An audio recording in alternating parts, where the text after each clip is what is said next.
Ciao a tutti i viaggiatori e benvenuti nella città tedesca con maggior numero di reperti storici romani di tutta la Germania. Benvenuti a Treveri!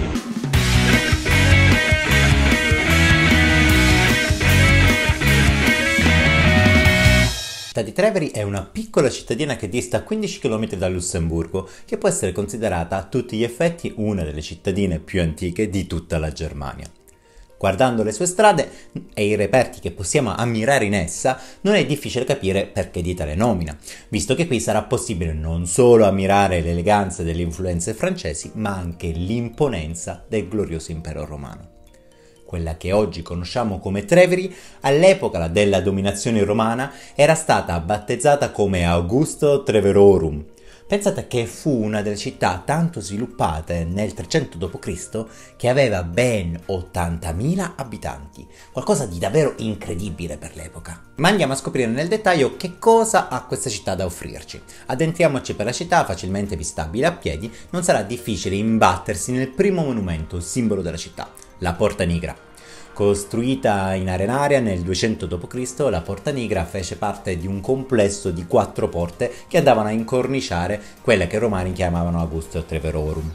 La porta, progettata per essere di 4 piani, per ragioni non note non venne mai completata, tuttavia i secoli a venire venne comunque utilizzata, seppur non compiuta.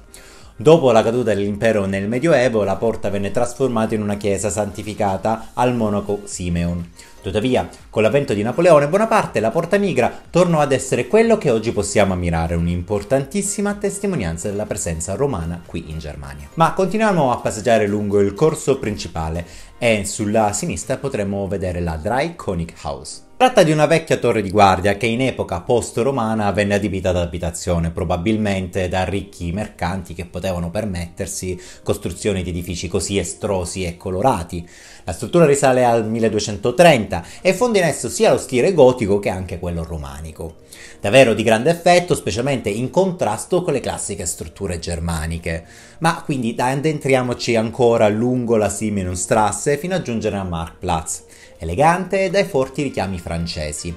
Qui lo stile gotico si avverte in ogni merlatura e la pietra rossa con le decorazioni ocra donano contrasti cromatici unici che fanno, un bellissimo effetto col cielo plumbeo. Come ogni piazza principale, qui si avverte l'estrema vitalità del luogo, pieno di turisti, ma non solo, davvero impossibile non rimanerne affascinati. Ma le meraviglie non sono terminate, difatti, svoltando a destra potremo rimanere esterrefatti dal colossale Duomo di Treveri. Si tratta della cattedrale vescovile più antica di tutta la Germania. Creata per volere di Costantino il Grande, questa imponente struttura, creata nel 340 d.C., si vantava di essere il più grande complesso religioso edificato in Europa in quei tempi, e guardandolo, non è difficile crederlo. Al suo interno lo stile gotico si fonde con quello romanico e l'eleganza delle scritture e dei dipinti creano un'armonia davvero eccezionale. La straordinaria bellezza che è possibile ammirare in questo Duomo è difficilmente paragonabile a quella delle altre chiese della zona. Ciò che rende unico questo luogo è quello di essere il posto in cui è conservata la Sacra Tunica, ossia the Heilige Rock, ossia la tunica priva di cuciture che il Cristo indossava durante la crocifissione.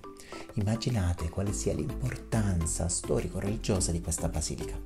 Ovviamente è gelosamente custodita al di là delle splendide sculture, ma è quasi possibile percepirne la sacralità.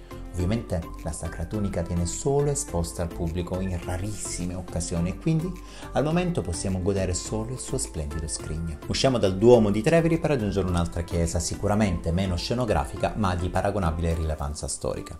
Mi riferisco alla Basilica Palatina di Costantino I.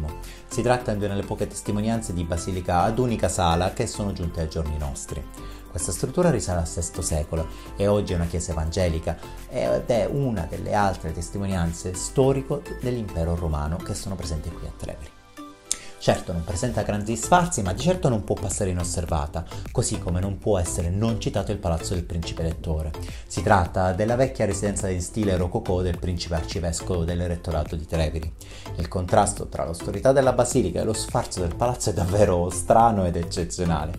Oggi questo palazzo è sede delle istituzioni, non sono riuscito a visitare l'interno, tuttavia È stato comunque piacevole godersi i giardini e che l'ho trovati davvero appaganti. Addentriamoci maggiormente nei giardini per andare a scoprire un altro eccezionale punto archeologico della città, ossia le Terme Imperiali, un complesso termale di grandissimo valore. Al costo di 3,50 € sarà possibile visitare la struttura, che comprende sia una parte emersa che una interrata. Un piccolo consiglio: personalmente ho trovato irresistibile riuscire a vedere la struttura nelle svariate angolature. Tuttavia, qualora vogliate evitare, queste terme sono altrettanto godibili dalle mura esterne. Ci accingiamo quasi alla fine di questo percorso e con qualche passo in più raggiungeremo anche un altro fantastico punto archeologico. Mi sto riferendo all'anfiteatro. Questo si trova leggermente più decentrato, tuttavia è davvero incredibile, visto che è davvero ben tenuto. Tutti noi conosciamo le vicende dei gladiatori, delle fiere e quant'altro, e se ci si prende qualche minuto potreste quasi vedere uno di quei cruenti spettacoli romani. Pensate che questa struttura riusciva a contenere ben 20.000 persone, mentre nel sottosuolo ci sono non solo delle falde acquifere utilizzate per il necessario approvvigionamento dell'acqua per la struttura, bensì anche dei meccanismi per le svariate scenografie. Incredibile! Ma Treviri non è soltanto impero romano, difatti questa città ha dato i natali al grandissimo e famosissimo Karl Marx. Per i pochi che non lo conoscessero, si tratta del cosiddetto fondatore del comunismo, un grande filosofo, economista, storico, sociologo, politico, eccetera, eccetera, eccetera, eccetera, eccetera. Insomma, una persona di un certo calibro. Oltre a una statua in suo onore e di semafori dove è possibile vedere dei simpatici mini Karl Marx, la città ospita anche la casa natale del filosofo, che è diventata adesso un museo. Personalmente non amo visitare le case delle personalità famose, tuttavia si tratta di un personaggio che ha letteralmente cambiato la storia dell'umanità e non potevo di certo permettermi di non citarlo. Bene viaggiatori, la passeggiata lungo le vie di Treviri è terminata. Ammetto che ci sarebbe stata ancora qualcosina da vedere, ma credetevi che vi ho mostrato di certo il meglio. Treviri è il luogo perfetto per farsi una splendida passeggiata nella storia.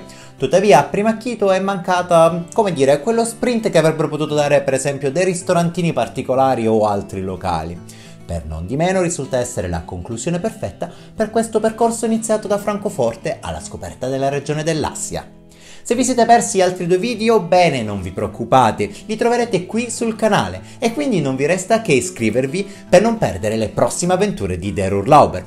Spero di poter leggere i vostri commenti e di avere una valanga di mi piace. Vi aspetto numerosi sui prossimi video e su tutti i miei social. Ciao, insomma, ci vediamo nella prossima avventura!